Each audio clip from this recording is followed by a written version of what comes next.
The battlefield isn't made of trenches. It's made of fluorescent lights, forced smiles, and conversations laced with hidden daggers. Before my eyes even open, I feel it. The weight. The moment I wake up, I'm already bracing for impact, because I know what's coming. Some people wake up with purpose, others wake up with dread. And when your workplace is a war zone, every morning feels like stepping onto a battlefield without armor. It's not just the job, it's the atmosphere, the tension in the air, the unspoken rules, the way people look at you, or worse, the way they don't. The immaturity, the favoritism, the poor management, passive aggressiveness wrapped in fake smiles, endless mind games, subtle sabotage, a game you never asked to play, where survival means staying quiet. You can't even speak freely. Every word finds its way into every corner of the workplace. Little groups whisper in silence, always watching, always judging.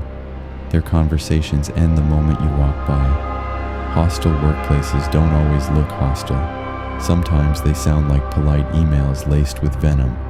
Sometimes they feel like conversations where you can't say the wrong words, because the wrong thing might cost you more than you can afford. It's the meetings where your voice is ignored, the tasks piled on your desk that weren't yours to begin with, the quiet exits of people who couldn't take it anymore. The real battle isn't just out there, it's in here. Do I quit? Can I quit? Is it me? Am I weak for feeling this way?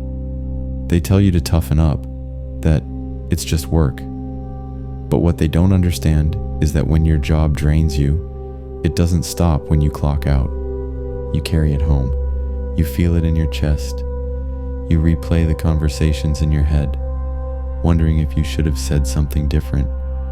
Even on your days off, it lingers, like a storm cloud that never blows away. That quiet dread. The stark realization that time is slipping by, and just beyond the horizon, the sorrow of yet another Monday. The cost of these daily battles is not just stress, but time, energy, and the slow erosion of who you used to be. More often than not, it can even make you stop caring about the things you used to love, the hobbies, the ambitions, the creativity. It all gets buried under the exhaustion, because when you spend all your energy just surviving, there's nothing left for living. It is unfortunate that we find ourselves working jobs that do not give us satisfaction or meaning, and we have to suffer the insufferable, dealing with people who are also struggling, who can't cope with the weight they've carried their whole lives, is far from ideal. They fill themselves to the brim, and once full, when there's no more room left, yet it still keeps coming. It has to go somewhere, and so it spills over and out. They can no longer contain it, and it trickles out, taking shape in the now. Much of it stems from the negativity they themselves have absorbed. It radiates outward, infecting both their professional and personal lives. I don't have a personal life or family, as I am alone, but it still affects my being and professional life when I encounter it. It's like parasites being flung about by people trying to expel their own poison, inadvertently spreading it to others. You know the scenarios. People move past you, dropping offhand complaints like it's second nature. I'm dealing with an idiot right now. Here we go again. People are so stupid. Some talk aloud to themselves as you approach, venting frustration into the air, not really caring who hears. Others whistle for no apparent reason, not even a tune, just random, disjointed notes that don't form anything coherent. It probably serves as an alarm the universe is sending you, that they are as chaotic within as the sounds they are emitting. It feels more like noise for the sake of being noticed, a performance meant to draw attention. I choose to ignore it entirely. I don't ask for these interactions. I don't want these thoughts or behaviors invading my mind, nor should anyone have to be put in such situations. And yet, the same is true for them. They're being pushed to their brink too. They don't have the tools to shield themselves from the actions of others, and so they rely on unconscious mechanisms to find release, habits they don't even realize they're using. I get it. Sometimes just feeling heard, even by a stranger, can help relieve the tension. However, I do not wish to have the space within me filled with the myriad of these negative releases.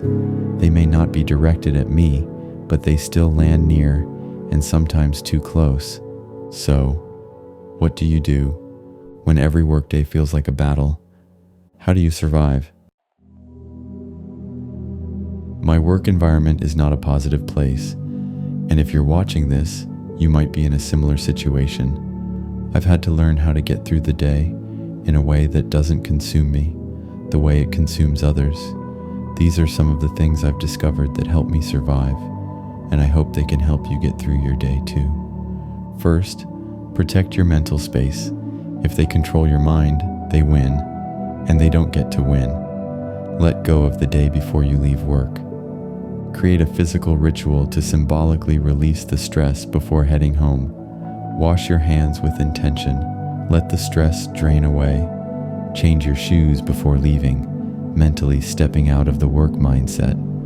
Step outside, breathe in the fresh air, and take 3 deep breaths, letting the clean air flush out the toxic atmosphere you've been breathing all day.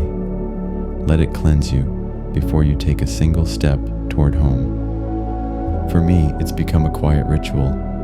At the end of the day, I wash my hands before leaving, and once I step outside, I look up at the sky, the clouds, the sunset, or the storm clouds if it's raining, as I'm a fan of thunderstorms and rain. That moment, when I breathe in the cool, fresh air as I walk to my car, it reminds me I'm still here. I'm still me. Second, disrupt negative thought loops. If music or podcasts aren't an option at work, a personal mantra can be a powerful ward. Something simple, repeated in your mind. They do not own me. I am more than this job. This place does not define me. It might sound small, but words hold power, and repetition makes them stronger. When I find myself in a situation that disrupts my inner peace, I quietly recite something to myself. I am grateful for this day and the wisdom that allows me to let go of all that I cannot control. I hope one day you can find your path to this existence as well. I love you. I express gratitude for the day and for the wisdom that helps me remain present and let go of the things I cannot change. The negativity being hurled around me, though not aimed directly at me, is not mine to carry. So why would I allow meaningless, empty words to cause me suffering? I let them go, and I send hope to the one who is trapped in that storm. I wish for them to find their own way to the stillness I've found. And because their pain runs deep, I end by sending them a little of my love. I try to always remember this. The ones who exist in that state, that is not their true self. I empathize with them because I lived in that same place for far too long. Third, find your small wins. The system might be against you, but every time you reclaim even a fraction of your power, you take a step forward. So control what you can, even in small ways. Some days, just staying detached from the negativity is a victory. Take your breaks, even if no one else does. Don't engage in drama, but don't become invisible either. You can keep a wins list and document small victories, anything from finishing a difficult task to standing your ground. Even if the workplace doesn't recognize you, seeing your own progress matters. Even small acts of defiance, even if only mental, like just deciding, I won't let them get to me today, is enough. Set a boundary, even if it's subtle. Take back your sense of self in ways they can't touch. Just remember, you are not powerless. If you let them break you, they win. you're still here, that means they haven't. I don't keep a wins list, but I do keep a journal. I try to write in it every day. Sometimes weeks or even months will pass without an entry, but when that happens, I always come back and write a massive summary of everything I've been through. It may not be consistent, but keeping some kind of record is still a positive thing. It helps you see your growth, even when the world tries to erase it. Defiance is a funny thing, and I use it too. I don't take notes in meetings. While everyone's scrambling to jot down every little detail, I make a conscious choice not to. In my quiet defiance, I decide that whatever I remember is what I remember. Most of what's said doesn't even apply to me anyway. It's usually operational blunders or some new software glitch I like to call an engineered point of failure, because somehow those bugs always seem to create a catastrophe eventually. It always brings a little smile to my face, watching everyone scramble over a glitch that's been simmering on the back burner for far too long. Fourth, make an escape plan. Surviving is good, escaping is better, and to do that you'll need to update your resume. So drag it out, blow the dust off the thing, and give it some love. Even if you don't send it out today, just having it ready makes you feel less trapped. And go ahead and start job searching, even passively. Just seeing what's out there can shift your mindset from enslavement to liberation. You might find an opportunity when you least expect it. You can also use free resources to learn something new. There are countless free courses, tutorials, and certifications online. Learning even a little in your spare time boosts your skills and your chances of moving on. Every new skill is another tool to break free, and something you can add to your resume to expand your value and versatility. The worst feeling isn't exhaustion, it's hopelessness. And when you remind yourself that you have options, even if you can't take them yet, it gives you back your power. My resume is about 90% up to date. It's only my current position that needs to be added, but I've already started looking just to see what's out there. And as I remembered, there's a lot. Jobs of all kinds, in all directions. Ultimately, it comes down to luck and timing. You might not be in a position to leave, but if luck and timing decide to speak, they just might give you a reason, a moment, something that forces your hand or elevates it. Something unexpected might cross your eyes as you scan the listings, and had you not decided to take a gander, you'd have never seen what was waiting yonder. Fifth, remember who you are. They don't define you. This job doesn't define you. So begin by reclaiming time for yourself, no matter how small. Even if your schedule is packed, carve out 15 minutes or more each day to do something just for you. Read, write, exercise, or indulge in a hobby. Anything that reminds you that life exists beyond work. Who were you before this job? What did you love? What made you feel alive? Start feeding that part of yourself again, little by little, if that's all you can manage. This is how you begin to rebuild your identity. This job is one chapter of your life, not the whole book. The moment you stop believing it's permanent, you begin taking back your future. Also, try to stay connected to something bigger. Friends, family, hobbies, a creative outlet, anything that keeps you from getting lost in the grind. Even something as simple as going for a walk, just to be in the world again, can help you see the bigger picture.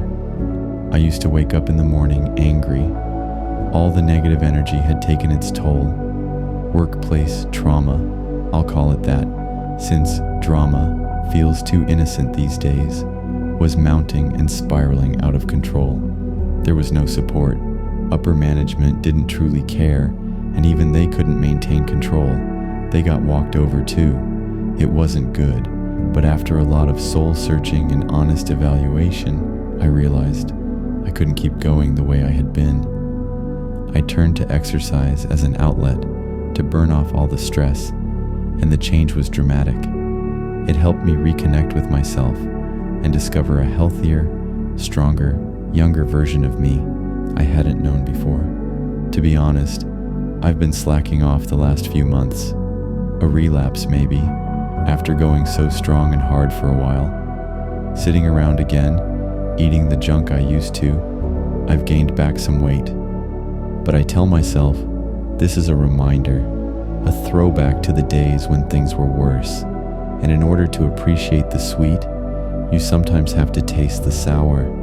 Being back here has reminded me, this is not where I want to be anymore. Now that it's spring, I can't keep letting these beautiful sunsets go to waste. So I'll be getting back into it, working out, going for runs, eating healthy. The benefits, both mental and physical, are real. The endorphins, the improvements in mood and health, the markers don't lie. And if you've been stuck like I was, sitting around, not moving, eating junk for the last few months, make it a point to take a walk after work, just around the block. Breathe in the evening air, catch the last rays of light at the end of the day. Put on your favorite music, an audiobook, or a podcast, and move those feet, because moving is living.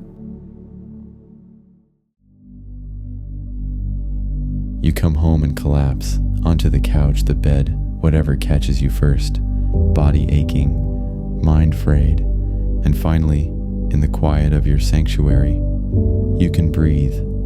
For myself, that sanctuary is at my desk, where I write in my journal, dream of better days, and now focus on this space to heal myself and maybe help someone else too.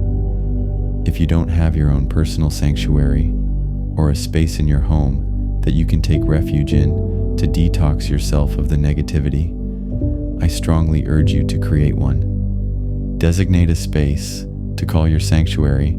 Put some kind of comfortable chair or cushions there.